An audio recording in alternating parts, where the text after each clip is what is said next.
Assalamualaikum warahmatullahi wabarakatuh. Salam sejahtera untuk kawan baik Nur Irfan Channel. Salam menjernihkan pikiran dan menebar kebaikan. Kawan baik, tidak ada angin dan tidak ada hujan. Tiba-tiba kubunya Muldoko ya, yang berkonflik waktu itu dengan AHY dan mencoba merebut kekuasaan Partai Demokrat dengan cara paksa, dengan kongres luar biasa di Deli Serdang yang kemudian akhirnya gagal. Tiba-tiba secara mengagetkan sekaligus mengherankan, dan kok bisa dibiarkan gitu, tiba-tiba mengajukan peninjauan kembali. Jadi di tingkat kasasi itu sudah kalah. Jadi di tingkat pengadilan pertama, pengadilan tingkat banding, pengadilan tingkat kasasi, itu kubunya Muldoko itu sudah kalah oleh kubunya Mas AHY, tetapi tiba-tiba ia mengajukan peninjauan kembali justru setelah Partai Demokrat dinyatakan secara resmi sebagai partai peserta pemilu. Jadi ya ini benar-benar tidak ada angin, tidak ada hujan ya kan. Mestinya kan pertarungannya sesegera mungkin ketika KPU belum memutuskan dan lain sebagainya. Jadi orang jadi bertanya-tanya, kenapa sih kok bisa muncul lagi gitu? Ibaratnya sudah jadi zombie, sudah mau dikubur gitu nasib politiknya. Partai Demokrat kubunya Pak Muldoko itu tiba-tiba itu seperti mendapat suntikan darah entah dari mana, dan kemudian dalam tanda petik seperti menjadi zombie politik ya. Mungkin terlalu berlebihan disebut sebagai zombie politik karena memang peninjauan kembali itu kan memang dimungkinkan dalam mekanisme hukum kita. Tetapi tetap saja publik akan melihatnya kok aneh ya, kok aneh. Dan Pak Muldoko itu kan kepala staf presiden gitu, kok bisa-bisanya melakukan langkah itu, karena langkah dia itu orang pasti menganggapnya pasti atas restunya Pak Jokowi. Jadi kalau Pak Jokowi membiarkan sikap-sikap seperti ini ya orang secara mudah ya kalau nggak direstui ya mungkin diperintah oleh Pak Jokowi. Itu bisa orang dan masyarakat tuh curiganya seperti itu gitu. Nah, memang ini tak bisa dilepaskan dari pertarungan pemilu dan Pilpres 2024 mendatang. Wajar saja kemudian apabila banyak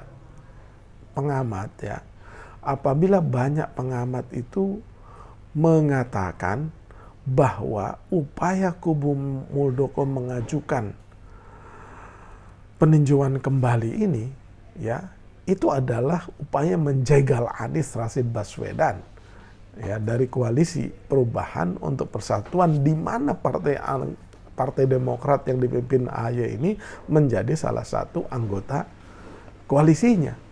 Jadi itu ya mayoritas pengamat lah, mungkin hampir semua pengamat itu menyebutkan seperti itu. Jadi ini sama aja misalkan banyak pengamat yang melihat isu tentang penundaan dan perpanjangan masa jabatan itu terus-menerus. Padahal udah masyarakat, bahkan partai-partai politik sudah sangat jelas-jelas menolak, tapi terus saja ada yang melakukan testing the waters, mana tahu bisa, jadi berusaha terus gitu. Nah ini juga sama, itu sudah tahu bahwa cara yang dilakukan oleh Pak Muldoko ini oleh banyak pengamat dianggap merusak demokrasi ya, karena kasar sekali, karena Pak Muldoko itu kan bukan kader Partai Demokrat, tiba-tiba mau merebut Partai Demokrat itu ya menjadi aneh bin ajaib gitu. Nah, tapi faktanya kemudian, apalagi ketika ditanya oleh wartawan tentang upaya peninjauan kembali ke MA itu, Pak Muldoko jawabnya, saya nggak tahu itu gitu. Jadi maksudnya gimana itu?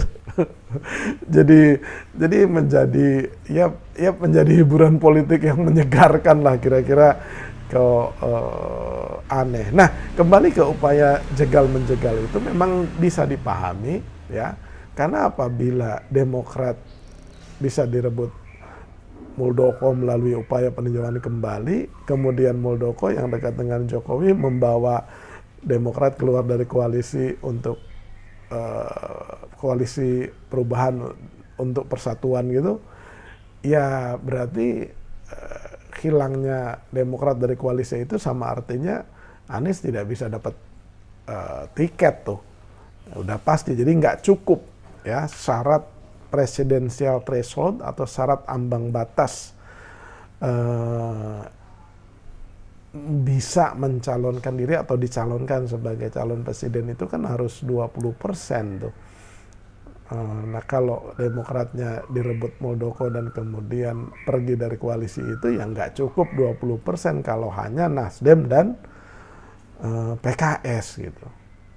Jadi itu sebenarnya sinyalemen, landasan sinyalemen dari begitu banyak pengamat soal itu gitu. Jadi ya itu bisa masuk akal, alasan itu tuh ya bisa diterima ya, bisa diterima dengan masuk akal gitu.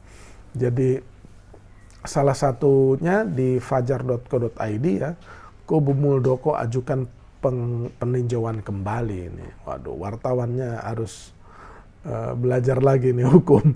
Jadi ajukan peninjauan kembali. Di sini tertulisnya pengajuan kembali kudeta Partai Demokrat, pengamat politik, upaya jegal Anies Baswedan maju di Pilpres 2024. Pengamat politik Jamiluddin Ritonga turut menyoroti pengajuan kembali atau peninjauan kembali oleh kubu Muldoko CS ke Mahkamah Agung terkait kudeta kursi Ketua Umum Partai Demokrat Agus Harimurti Yudhoyono.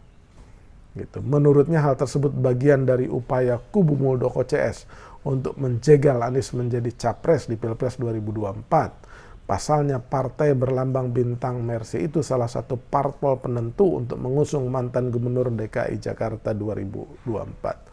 Kalau kubu Muldoko dapat menguasai Partai Demokrat, maka peluang Anies maju akan tertutup atau upaya jegal Anies, kata Jamiluddin kepada pojok1.id di Jakarta. Ya, jadi itu pasti tuh diajak. Makanya upaya ini mestinya hakim-hakim PK nanti itu bisa mempertimbangkan bahwa upaya ini tidak baiklah dalam demokrasi kita, apalagi sebentar lagi kita mau pemilu.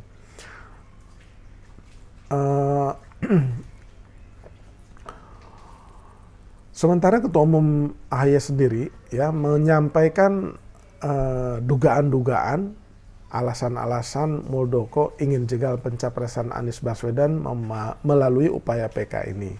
Ini diberitakan di tempo.co. Ya, judulnya ini alasan AHY duga Muldoko ingin jegal pencapresan Anies Baswedan, dimuat hari Selasa 4 April 2023. Nah, kata Ketua Umum Partai Demokrat Agus Harimurti Yudhoyono alias AHY menyebut Kepala Staf Presiden Muldoko dan Ex-Sekjen Demokrat versi KLB Joni Allen Marbun telah mengajukan peninjauan kembali alias PK atas putusan Mahkamah Agung yang memenangkan Partai Demokrat yang dia pimpin. AHY lantas melawan upaya Muldoko yang mengajukan PK ke Mahkamah Agung untuk menggugat putusan kasasi dalam Kongres Luar Biasa Demokrat. AHY menyebut PK diajukan Muldoko pada 3 Maret lalu atau 1 hari setelah partainya mengusung mantan Gubernur Jakarta Anies Baswedan sebagai bakal calon presiden. Setelah KLB abal-abal yang ilegal dan gagal total, kali ini mereka mengajukan PK di MK. PK ini adalah upaya terakhir untuk menguji putusan kasasi MA, kata AHY dalam konferensi pers di kantor Demokrat Jakarta Senin 3 April 2023. AHY menjelaskan bahwa kasasi telah menolak gugatan Muldoko lewat putusan nomor 487/K/TUN 2022 pada 29 September 2022. Jadi udah lama putusan penolakan kasasinya. Nah, Ada-ada aja nih Pak Muldoko ya. Tapi kini kata AHY, Muldoko mengklaim telah menemukan 4 novum alias bukti baru. Atas tindakan Muldoko ini, AHY secara resmi mengutus tim hukum untuk mengajukan kontra memori atas jawaban atas PK Muldoko ke Petun Jakarta. Kami yakin Demokrat berada di posisi yang benar. Ya, jadi itu. Nah, kalau kubu Muldoko sendiri, ya, dia bilang membantah jegal Anies Capres. Itu hanya halusinasi AHY aja. Ya santai bener ya kan. Nah, ini yang mengatakan itu partai di CNN ya, di cnnindonesia.com nih. Partai Demokrat kubu Muldoko membantah tudingan Ketua Umum Partai Demokrat Agus Harimurti Yudhoyono AHY bahwa peninjauan kembali atau PK yang dilayangkan untuk menjegal Anies Baswedan sebagai calon presiden 2024. Ketua Departemen Komunikasi dan Informatika DPP Partai Demokrat kubu Muldoko Saiful Huda mengatakan PK merupakan bagian dari persoalan internal Demokrat.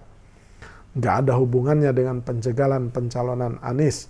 Nggak ada hubungannya, itu hanya halusinasinya si AHY saja, kata Huda saat dihubungi. Ya.